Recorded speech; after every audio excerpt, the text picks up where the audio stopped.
Olá, amigos. Sou Claudete Moura. Estamos nesse estudo de O Livro dos Espíritos e hoje, dando continuidade, estaremos estudando o livro segundo, que fala do mundo espírita ou dos espíritos. No capítulo 1, então vamos adentrar a esse livro segundo hoje, falando do mundo espírita ou mundo dos espíritos. E vamos ver então as diferentes ordens de espíritos. Como nós já falamos algumas vezes, os espíritos não são todos iguais. Assim como nós aqui na Terra encarnados não somos todos iguais uns aos outros. Temos as nossas individualidades. E os espíritos também. Como eles são a alma dos homens que já estiveram aqui na Terra, encontram-se desencarnados no plano espiritual, às vezes eles conservam até as virtudes e também as imperfeições que tinham aqui na Terra. E se aperfeiçoam segundo o esforço que eles fazem, a vontade que eles têm de melhorar. Então, nós vamos ver que não são todos iguais, existem diferentes ordens no que tange a evolução dos espíritos. Na questão 96, Kardec faz a seguinte pergunta: os espíritos são iguais ou existe entre eles uma hierarquia qualquer? Ou seja, a pergunta de Kardec é: todos são do mesmo nível ou tem uma hierarquia? Uns são mais adiantados, outros não. Eles obedecem a alguma hierarquia? E a resposta é que os espíritos são de diferentes ordens, segundo o grau de perfeição que eles atingiram. Então, eles não são todos iguais. Alguns são mais adiantados em alguns pontos, outros são menos adiantados, alguns que têm mais a ciência do que a sabedoria, uns que têm mais a bondade do que o conhecimento. É assim, então, é uma escala, né, que nós veremos aqui adiante, em que se classificam segundo a evolução. E na questão 97, há uma pergunta seguinte: há um número determinado de ordens ou níveis de perfeição entre os espíritos? Bom, se eles são de diferentes ordens, então Kardec está perguntando, mas existe um número determinado de ordens ou de níveis de perfeição entre eles? E a resposta dos espíritos é a seguinte: o número é ilimitado, pois não há entre essas ordens uma linha de demarcação traçada como uma barreira. Então, existem vários tipos de adiantamento, existem vários tipos, né, de ordens. Não são todos iguais, nós não podemos diferenciar assim muito uma da outra, né? E fala que assim pode se multiplicar ou restringir as divisões à vontade. Aquele que tem mais uma habilidade que o outro, aquele que está mais adiantado em determinados pontos. Entretanto, se considerar as características gerais, pode-se reduzi-los a 3 principais. Então, vejam bem, é um grupo sem fim de tipos de adiantamento, de níveis de evolução. Só que se a gente quiser considerar características gerais dos espíritos, nós podemos reduzir a 3 principais. Então, os espíritos falam: pode-se colocar no primeiro plano os que chegaram à perfeição, os espíritos puros. Então, esses estão no topo da escala. Eles chegaram à perfeição. Nosso objetivo aqui não é chegar a essa perfeição relativa, eles chegaram à perfeição. Então, eles são os espíritos puros e constituem a ordem mais elevada. a primeira ordem. Os do segundo nível chegaram à metade da escala. O desejo do bem lhes é preocupação. Então, existe uma ordem, se a gente for fazer de forma geral, existe uma ordem que é a mais elevada, que é dos espíritos puros, aqueles que chegaram à perfeição. Existe uma segunda, o segundo nível, que os espíritos chegaram à metade da escala. Eles ainda estão evoluindo, eles ainda chegarão à perfeição, mas eles estão na metade da escala. E esses espíritos, o que é a preocupação deles? É o desejo do bem. Eles têm o desejo de praticar o bem. Então, eles estão nesse segundo nível. Agora, existem aqueles do último grau que ainda estão no nível inferior da escala, que são os espíritos imperfeitos. Eles são caracterizados pela ignorância, pelo desejo do mal e por todas as paixões nefastas que lhes retardam o adiantamento. Então, de uma maneira geral, existem 3 ordens, 3 níveis de espíritos, quando se fala da evolução. Os da primeira ordem, que são os espíritos puros, que já chegaram à perfeição. Os da segunda ordem, que eles chegaram até o meio da escala, ainda falta metade da escala para eles chegarem na primeira ordem, mas eles têm uma preocupação com o desejo do bem. Então, é isso que os move. E existe, então, aqueles que estão no último grau, ainda no nível inferior, que são os espíritos imperfeitos. Vejam bem, quando nós falamos espíritos imperfeitos, também aqui a gente não pode caracterizar todos como maus, todos como ignorantes, todos que têm essas paixões nefastas, porque há várias nuances aí também de imperfeições. Alguns já conseguiram domar algumas imperfeições, estão a caminho do segundo nível. Alguns ainda estão muito inferiores. Então, não é para a gente entender assim, quando eu falo espíritos inferiores, são todos maus. Não. Podem ser ignorantes, podem ser espíritos que não se importam com nada, são neutros às vezes, tanto faz o bem aqui quando tem oportunidade, mas se tiver oportunidade de fazer o mal ali, faz também. Então, por isso que a inferioridade ainda, né? A inferioridade ainda está presente neles. André Luiz faz uma comparação e para a gente fazer aqui um estudo de algumas situações, das nossas atitudes, porque nós, infelizmente, ainda estamos nesse terceiro nível de espíritos inferiores.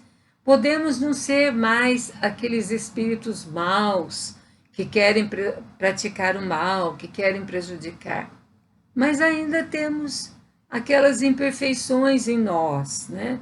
Orgulho, inveja, egoísmo, uma série de fatores que às vezes nos inibem e não nos permitem caminhar nessa escala para melhor.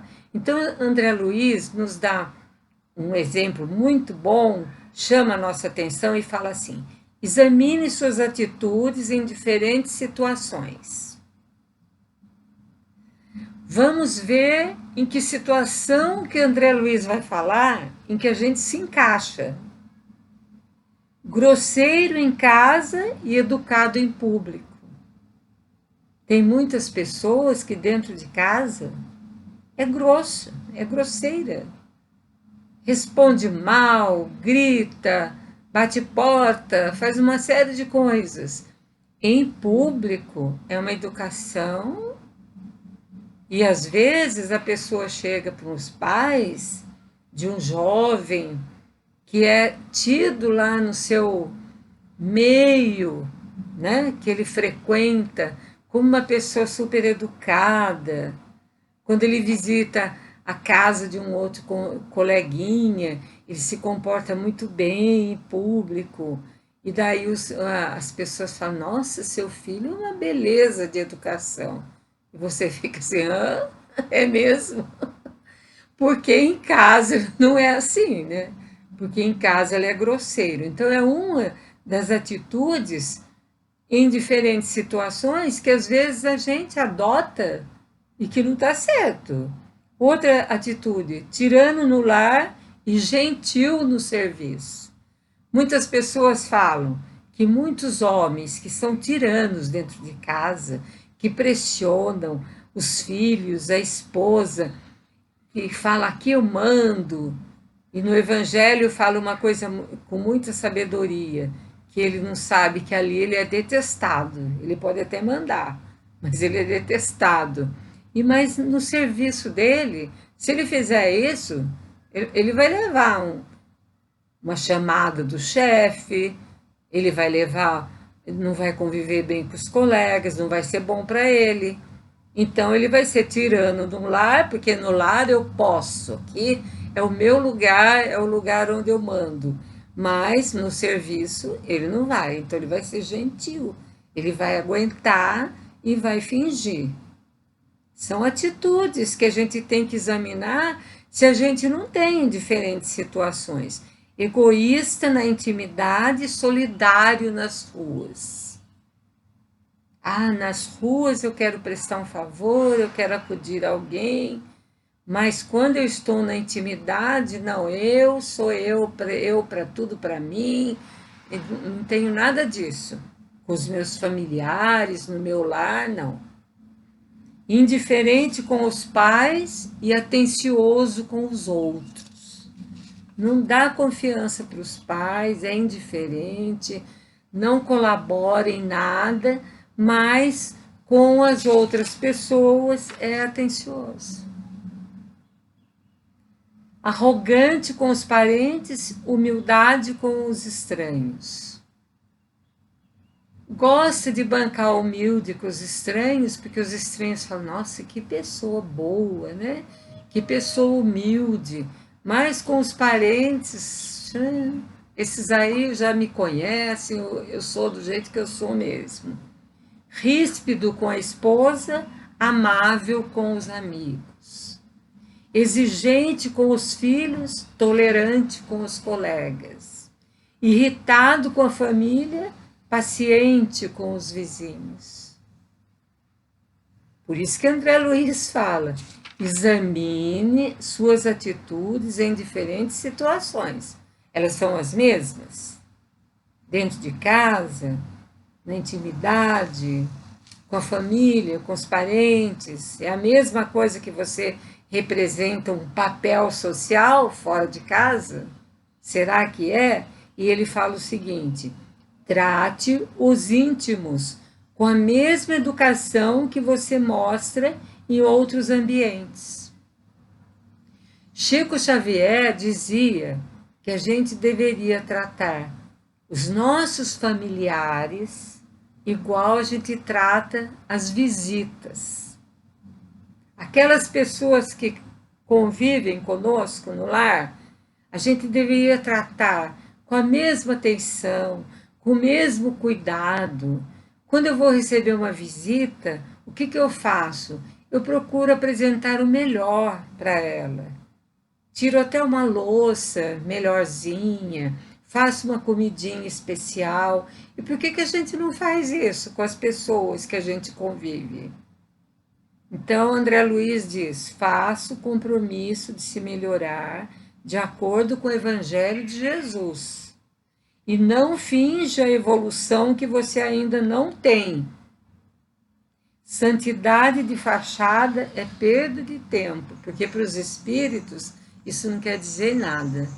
Não adianta eu chegar no plano espiritual, ai, mas eu fui tão bonzinho, eu pratiquei a caridade, eu fiz isso, eu fiz aquilo. Não adianta, gente. Está tudo registrado no nosso perispírito. Eles fazem a leitura na hora. Não adianta mentir com mentirinha, dar uma de vítima. Por isso que André Luiz está falando. Santidade de fachada é perda de tempo. Aqui pode até enganar, mas do lado de lá não vai enganar ninguém. A questão 98 diz o seguinte: os espíritos do segundo grau não possuem senão o desejo do bem. Possuem também o poder de fazê-lo? Porque lembre-se, existe uma primeira ordem, que são dos espíritos, que é a ordem dos espíritos puros. Existe o segundo grau, a segunda ordem, que são daqueles que estão ainda na metade do caminho.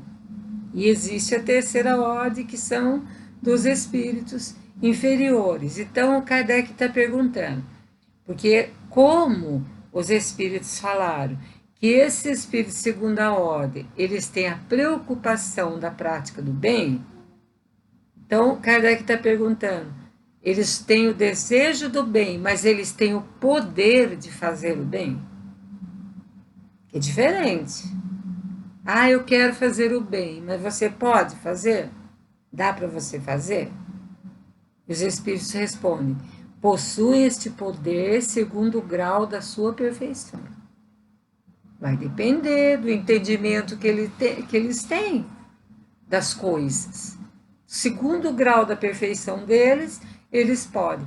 Uns têm a ciência. Então, uns têm o conhecimento, né? Outros a sabedoria e a bondade. Mas todos têm ainda provas a cumprir. Quer dizer, esses espíritos que estão na segunda ordem, eles estão caminhando para a perfeição, mas eles ainda não são perfeitos. Então, eles têm ainda provas para cumprir. E eles podem ter provas difíceis e podem sucumbir numa tarefa que eles se propuserem para evoluir. Vai depender ali do grau da perfeição deles. É isso que os espíritos deixam bem puros. E Miramês, para explicar melhor isso para nós, fala o seguinte: espíritos bons. Ele está falando de espíritos bons, porque esses espíritos do segundo nível têm a denominação de espíritos bons. Os primeiros são espíritos puros. O segundo nível são espíritos bons. E o terceiro, espíritos inferiores. Ele fala, os espíritos que chamamos de bons pertencem a uma variedade de categorias.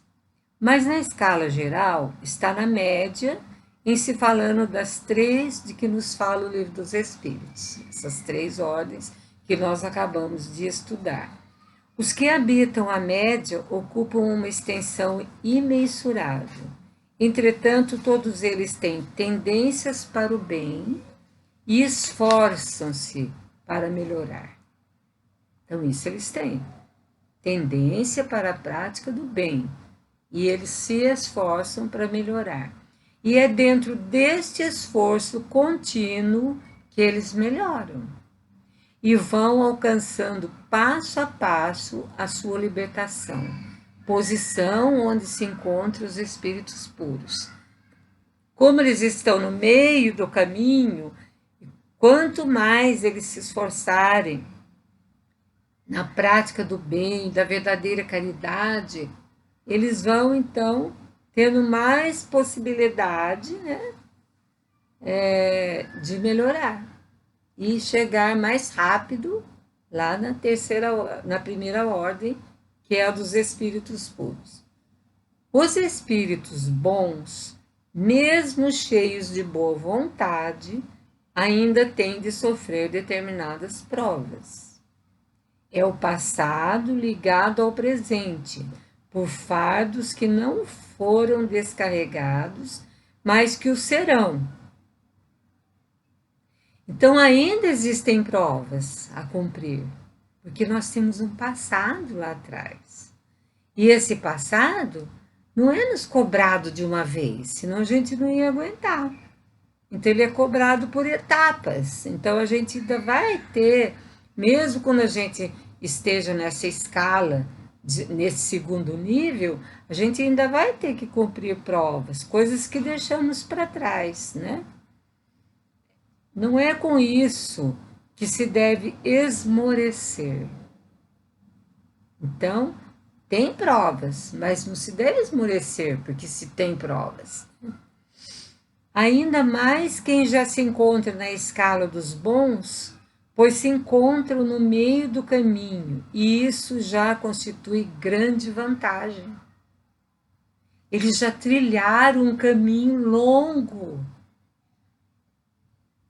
já deixaram o terceiro nível de inferioridade e já estão caminhando agora para o nível de espíritos puros. Por isso eles não podem desanimar. E eles não desanimam, porque eles têm muita vontade de melhorar, né? Se esforçam. Os espíritos bons passarão a ser espíritos puros na forja do tempo e nas bênçãos da dor. Lembra que Emmanuel fala assim, a dor é uma bênção que Deus envia a seus filhos, no Evangelho segundo o Espiritismo. O começo do trecho da paciência, do item, a paciência. A dor é uma bênção que Deus envia a seus filhos. E muita gente fala, isso eu não vou entender nunca. Como é que a dor pode ser uma bênção? A dor pode ser uma bênção para nos ajudar a subir essa escala, desde que saibamos aproveitá-la, desde que saibamos vivenciá-la, sofrê-la, como diz Jesus. Jesus fala, há quanto tempo ainda irei de vos sofrer? Mas ele não estava falando que ele estava sofrendo uma dor, um sofrimento atroz. Ele estava falando, quanto tempo eu vou ter que ficar ainda com vocês, passando por tudo isso que eu estou aqui passando, para poder vocês entenderem as coisas. E nós temos várias historinhas dentro da doutrina espírita, de casos até verídicos, de pessoas que eram ranzinzas, egoístas, orgulhosas, e depois de um fato, uma doença grave, um acidente, alguma coisa que deixou aquela pessoa um tempo para pensar na vida, ela melhora, ela toma consciência que aquele comportamento dela não era o correto. Eu lembro de um exemplo de Abílio Diniz.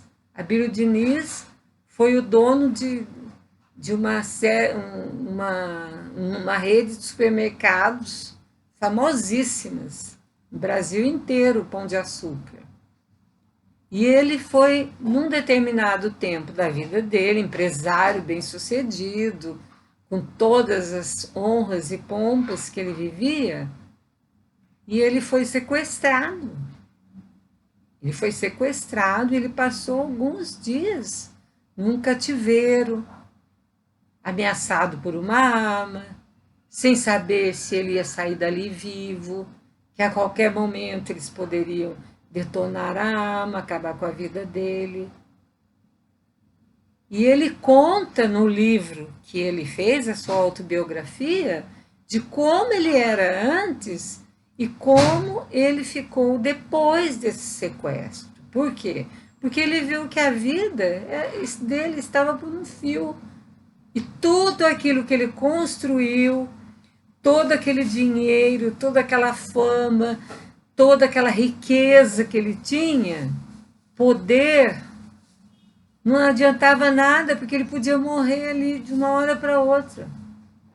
Aquele pobre coitado ali do sequestrador, que era um infeliz, com certeza, né?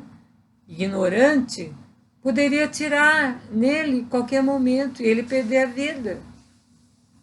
E quando ele voltou, que ele foi resgatado, tudo bem e tal, e fez até um tratamento, que ele ficou muito doente depois, ele mudou totalmente a sua ideia a respeito das coisas, seus valores. Fez uma reforma para os seus funcionários do supermercado, colocou lazer para eles, colocou meditação, colocou uma descanso durante o dia, para eles, depois do almoço, descansar para retomar o trabalho. Quer dizer, ele entendeu a lição. Então, esses espíritos bons passarão a ser espíritos puros na forja do tempo e nas bênçãos da dor. Ele não era mal, ele estava enganado. Ele estava enganado a respeito dele mesmo, né? Então é isso. A gente precisa ver que a dor vai nos ajudar, às vezes, a resolver algumas questões da nossa vida. Mudar alguns valores, alguns hábitos que nos prejudicam, que daí a gente vai dar mais valor a esse tempo que a gente tem aqui de vida, que a gente vê que é efêmero e pode acabar a qualquer momento. Na questão 99, Kardec pergunta: os espíritos do terceiro nível são todos essencialmente maus? Os inferiores, terceiro nível, espíritos inferiores, são todos essencialmente maus? E a resposta dos espíritos é não.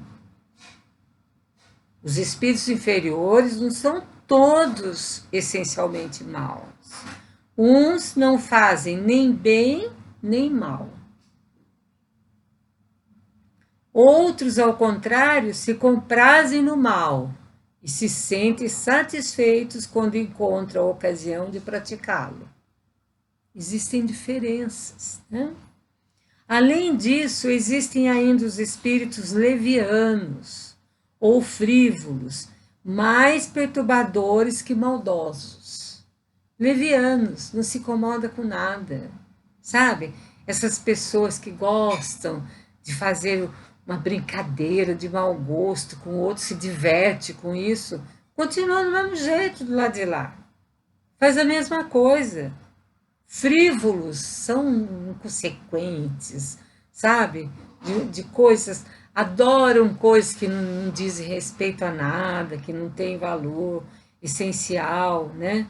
Mas eles são mais perturbadores do que maldosos. Eles não desejam mal para a gente, mas eles se divertem com as nossas incredulidades, com as nossas picuinhas. Se comprazem mais com a malícia do que com a maldade.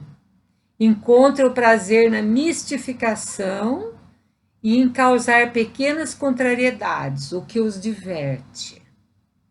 Passam por nomes de espíritos que a gente acredita, daí a gente fica pedindo para eles se divertem, eles dão risada. Ou então, quando a gente fica pedindo para os espíritos coisas materiais que nós mesmos podemos conseguir na nossa vida, que isso aí não está no papel deles nos ajudar, eles nos ajudam muito em muitas coisas, mas em adquirir bens materiais, somos nós que temos que trabalhar, arrumar dinheiro para isso. Então, quando a gente está muito ligado nisso, mas se a gente também é muito crédulo em todos os espíritos que aparecem, eles também podem mistificar, brincar de brincadeirinha. Eles fingem que são benevolentes, né? E daí muitas pessoas acreditam, né? E às vezes também causar pequenas contrariedades. Quem de nós já não teve uma chave de carro escondida quando ia para a casa espírita? Eu conheço muita gente, inclusive eu. Numa ocasião, eu fui encontrar a chave do meu carro, que eu deixava em cima da geladeira, numa gaveta, num quarto da casa. E eu só encontrei porque uma pessoa teve uma intuição de ir procurar, porque jamais eu ia ter essa intuição.